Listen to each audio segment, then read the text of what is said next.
Welcome back to Just Chattin', and this is the series of videos we do on Thursday and Sunday evenings just for our own entertainment.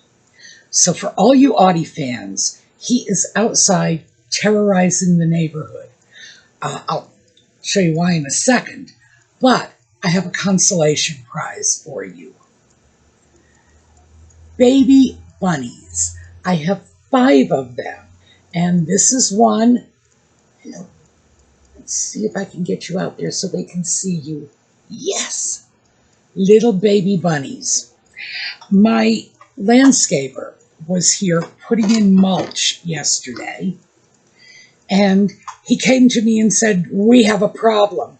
And he thought it was a nest of squirrels on the ground at the base of one of my trees where he was supposed to be putting in mulch. Turns out it was tiny baby bunnies. They were about 50 feet from the door. And first of all, let me say, if there's ever a possibility that you can avoid this, you should never take a small litter of animals away from their mother. But in this case, they were at risk, and so was the mother. Oh, that's interesting. Trucks. 50 feet from my door where my killer cat hangs out. So I had to relocate the babies. I have to hope the mother doesn't hang around looking for them, because the mother is as much at risk from Audie as the babies. So Audie, unfortunately, is a gangsta. No two ways around it. He's currently running around the neighborhood looking for something to dispatch. And the babies are with me. They are old enough so that and I've done this before, by the way. They are old enough so that I will be able to get this litter to mature to sufficient size so that I can release them. But for the moment, they are a lot safer in a Tupperware box than they were outside in that little nest right in the path of my bad boy, because we all look at him and we see a cute little cat. When he looks in the mirror, oh, that's not what he sees. He sees a killer. So, yeah, meantime, we've got baby bunnies, so we're going to make the most of it. As I say, I do not advocate this. I think this is a last resort situation. Unfortunately, we are in a last resort position because the mother sadly decided she was going to park her litter 50 feet from a world-class predator. So it is what it is. All right, we're going to take a quick look at the intro. Oh, by the way, instead of a slideshow, when this video concludes, I'm going to show you some film footage of the bunnies because, hey, when do you get baby bunnies? All right, we're going to take a quick look at the intro, and we'll be right back.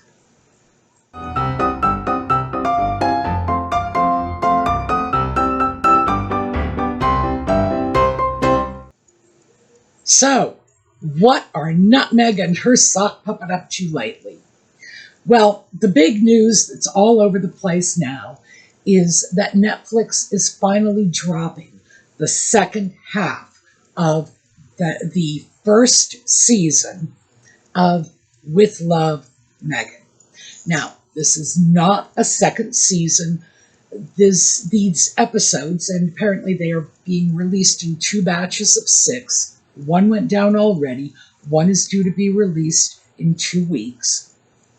No, they were all filmed together, and they were simply one season released in 2 batches. This is a fairly common method of marketing programming for Netflix. They've done this for other shows as well. Many of their top hits are released in little batches, a few episodes, a pause, a few more episodes, a pause, a few more episodes. And in fact, this has become a thing that even network television is doing, so that everything is going out there in small bite-sized chunks. box, which I guess is the only way one can handle nutmeg. What we do know is that they've produced a list of her new guest stars. The real surprise, at least for me, was Chrissy Teigen in this batch, because that is just such a bad look. The fact is that this is not good for Chrissy Teigen, and it's not good for nutmeg. Why? Because these are two people who have been roundly criticized by the media for bullying. Chrissy Teigen's bullying episode apparently, well, it's not just one. I understand there's more than one, but the big one, the one that caught media attention, took place a few years ago and involved her comments on a relationship between an underage girl and an older man who were apparently married, and she didn't think much of that. I don't know what to tell you. I don't have strong opinions on whether or not it is appropriate for a 16-year-old girl to be married to an adult. I will tell you that here in the United States, in most states, that is legal under certain circumstances. And if it's legal, I've got no argument with it. You know, I don't write the laws for all 50 states, and I certainly don't live the lives of any of the people involved in this. And to be honest with you, I can think of a great many circumstances in which marriage would be better than not marriage. Just what I have to say on it. But I would also say that if you don't like the situation, why would you blame the underage girl, which is what Teigen did? That she bullied both parties in this relationship, but she was particularly vociferous in her condemnation of the 16-year-old girl. If you dislike this arrangement, these two people being married, I have to assume it would be because you would feel the 16-year-old was being exploited or victimized in some way. So yeah, let's bully the victim. Makes no sense. Oh, by the way, I should tell you that my great-grandparents, my great-grandmother, and this is back in, 1880. My great-grandmother was 17, and my great-grandfather was 24 when they married. Not only did it not raise an eyebrow, but if my great-grandmother had waited one more year, she probably would have been classified as an old maid.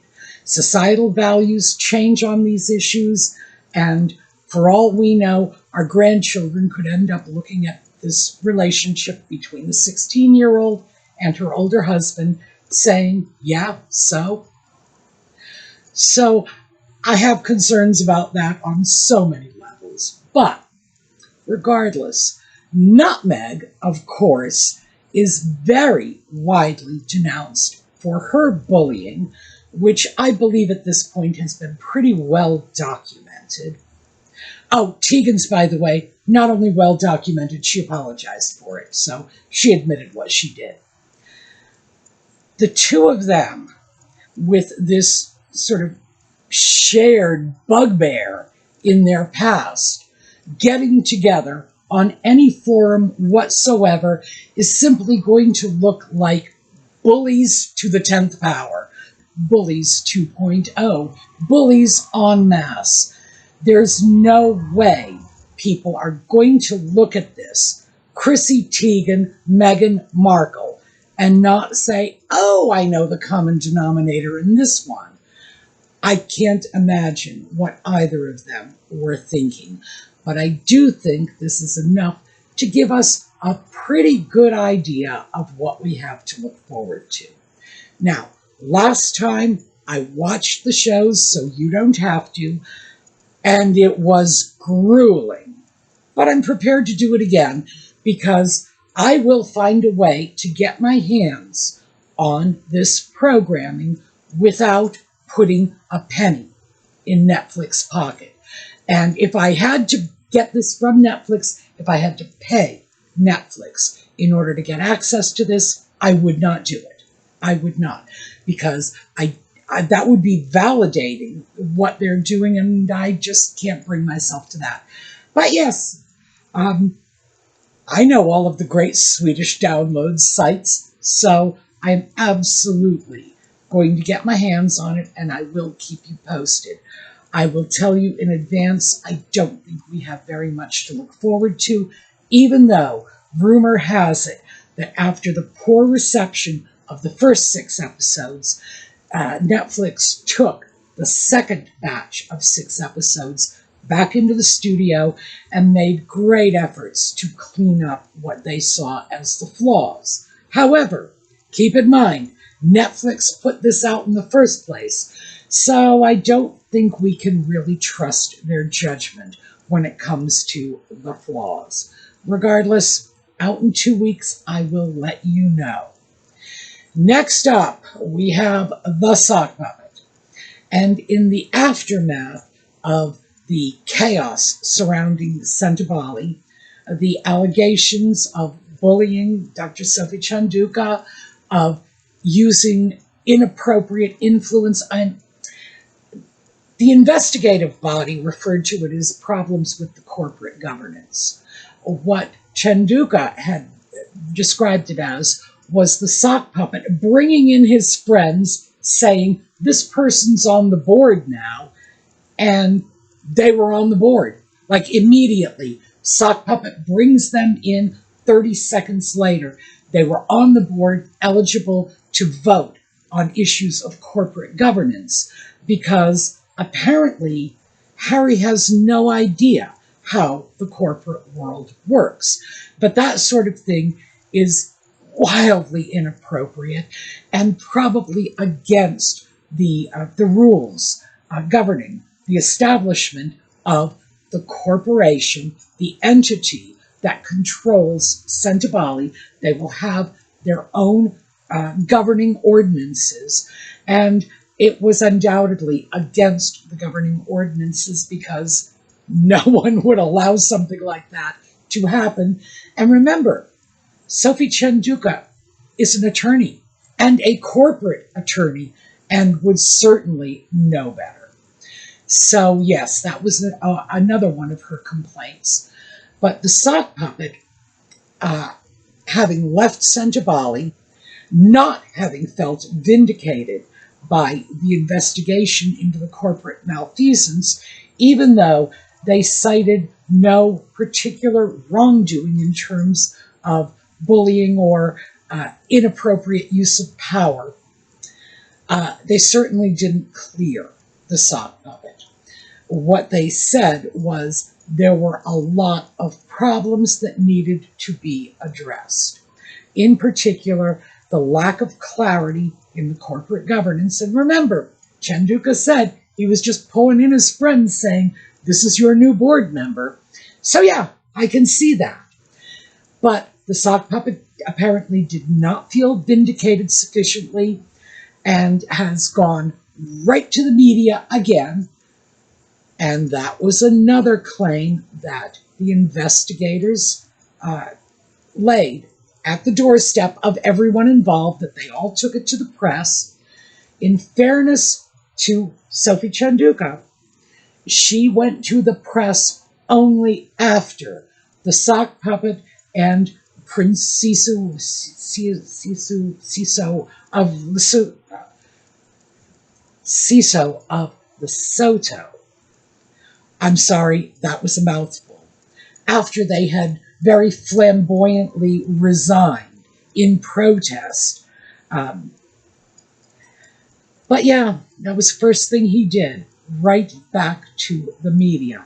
And now the rumors are that he plans to start his own new charity in the region, that he is going to continue his fine work.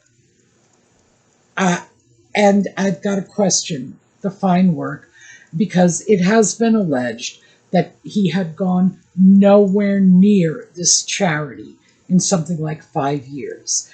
And of course, on top of that, we have his involvement with the Africa Parks charity and their alleged abuses of the Baka people. And heaven knows he has done nothing public to either condemn what's going on, to call for an investigation, to do any of the ordinary things one might expect anyone, never mind a member of the British royal family, to do when confronted with a situation like this. No, but he may start yet another charity. Craziness. And of course, in his initial public statement, he essentially said that the real victims of Sophie Chanduga, mind you, the real victims were the children of Steube, the children who were being helped by the organization. Like, wow. So, yeah, it's getting muddier and muddier, and he's behaving like a spoiled child. He didn't get his own way, so now he's just going to go start a new charity. Well, good luck with that. I just don't think he has the public credibility for this anymore.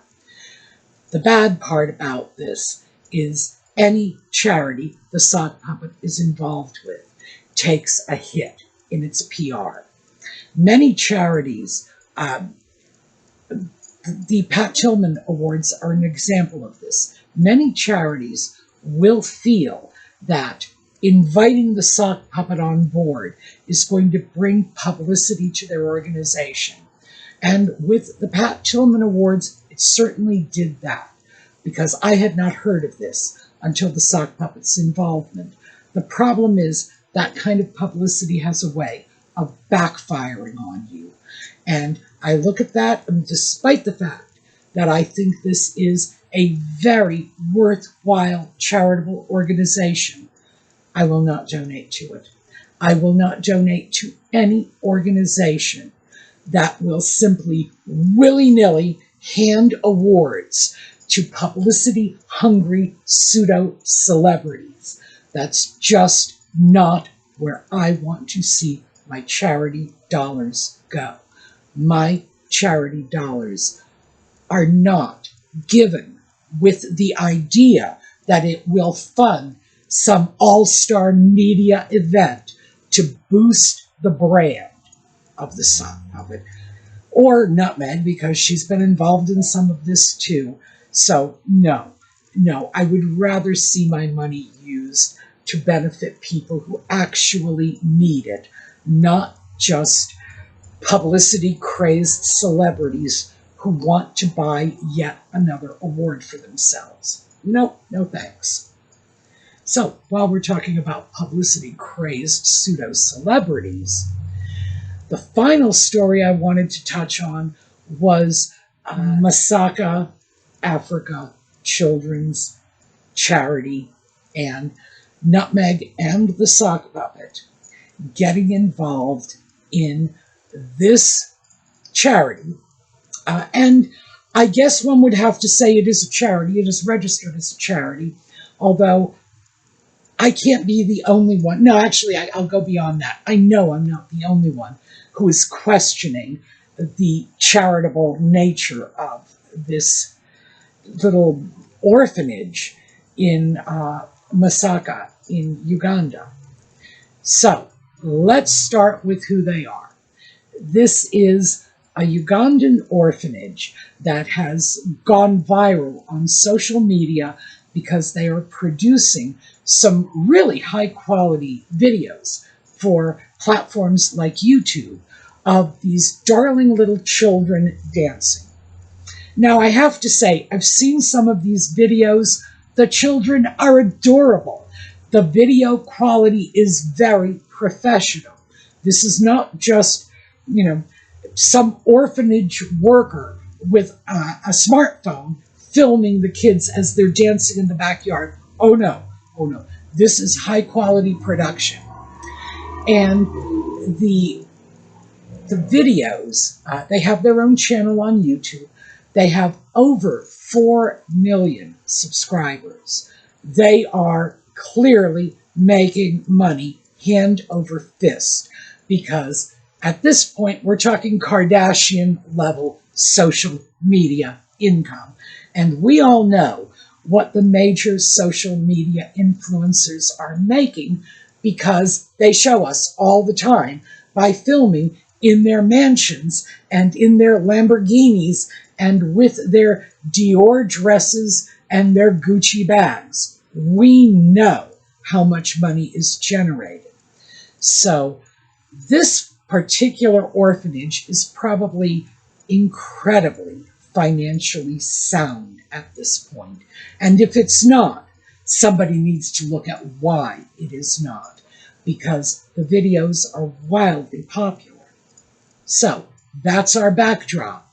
Nutmeg and the Sock Puppet, through their Archewell charity, have apparently secured a documentary featuring these children, the story behind this viral dance video. Videos plural, because there are many of them, and many of them have well over 1 million views. I understand the channel as a whole has well over 1 billion views. So yeah, they're doing well. So a documentary has been made, and this is the backstory of this dance troupe, which is the population, the child population of an orphanage. And those are the members of this dance troupe. And apparently someone at the orphanage decided it was a good idea to get the children dancing. I'm sure it is. I'm sure the children enjoy it. And like I say, clearly it has raised a great deal of money for the cause. Good thing, right? Well, Nutmeg and the Sock Puppet have somehow acquired the rights to a documentary that was made about this dance troupe. And the documentary is apparently not a full length. It's apparently just a short. I have no idea other than their names as executive producers what they may have had to do with this documentary. I will say that there was a time when they put out a documentary called Live to Lead, which they had simply purchased from somebody else. Somebody else made this documentary. It featured people like New Zealand Prime Minister Jacinda Ardern and Greta Thunberg and Gloria Steinem and others who Live to Lead, I guess. The documentary was not a great success. Netflix did air it. It was part of their deal for content with Archewell, but Archewell had nothing to do with the content. Here's the thing. The documentarians had nothing to do with the content. And we know this because Jacinda Ardern had said that her portion of that documentary, and it was an interview she had given for the Nelson Mandela Foundation, again, nothing to do with the documentary, nothing to do with Archewell, but somehow that interview she gave got rolled into a documentary someone else made, and then Archewell, well, not Meghan the Sock Puppet taking credit for it, Archewell purchased the rights to the documentary and said, look what we've done. Okay, so forgive me for being skeptical about their relationship with the documentary about the Masaka Orphanage dancing group. Yeah, I do think that because their only association is as executive producers, this is probably more of the same, that someone else did a documentary and they have just purchased it so they could in turn sell it to Netflix, probably for a tidy profit, But one has got to wonder at the end of the day, when you watch the videos of these adorable little children who are very impressive little dancers, the simple truth is, even when I was a little child, well, I was nowhere near that adorable, but I certainly couldn't do those dance moves, thank you very much. These kids are talented, and they are well trained, and their videos, at least based on what I've seen on YouTube, are extremely well produced. But how much money do you suppose is going into the hands of these little children who are the stars of the show? Are they making any money at all? Now, in a just world, yes, of course, the people making the videos have to be compensated. There is clearly a lot of professional work involved in this. These children are being raised in an orphanage. One would assume the orphanage would have some claim on some of the profits, but there's apparently more than enough money to go around. And I haven't heard anything about trust funds being set up for any of these children.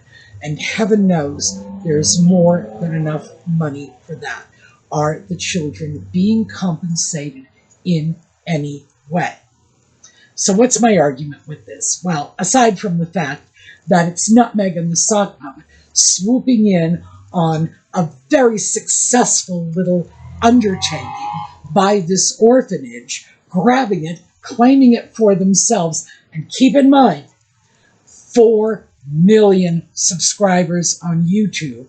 This is already a well-established enterprise. So they're grabbing it up. Now they are saying, look what we're doing, taking credit for this. That is on brand for them. But we have to look beyond that, because this is very typical of the poverty porn they engage in.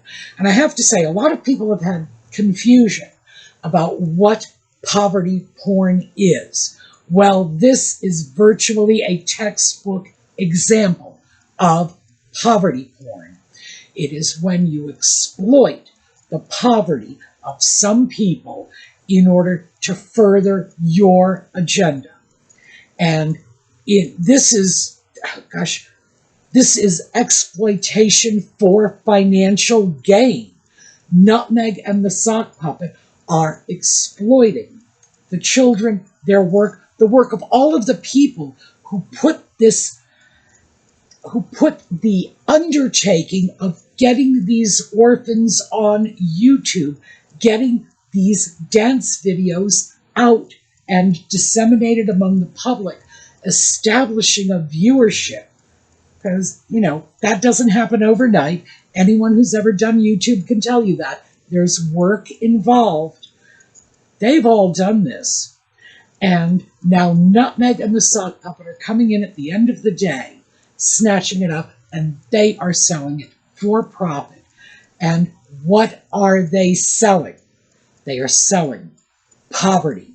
They are selling cute little Ugandan orphans dancing up a storm, and that is the essence of poverty porn.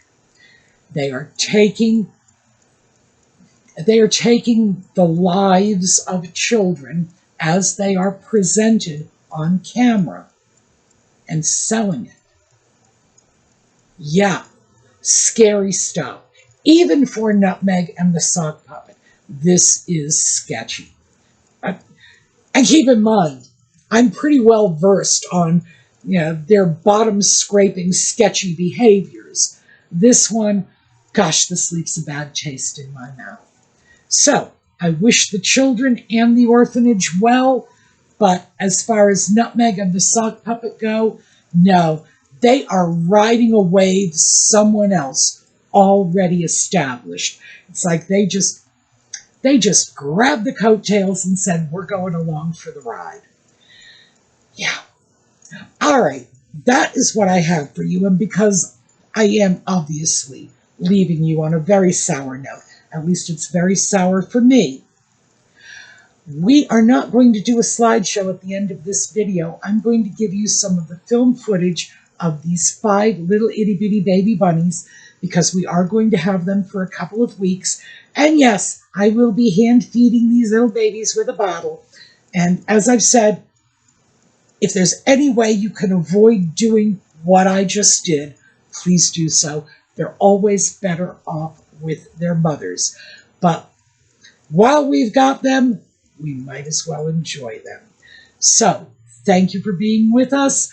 I look forward to seeing you next time. Bunnies coming up. Oh, by the way, the music backing this film clip is called Bunny Hop, and it's from YouTube's music library, but I just couldn't resist the title. So, hoping to see you next time, and in the meanwhile, have a terrific day.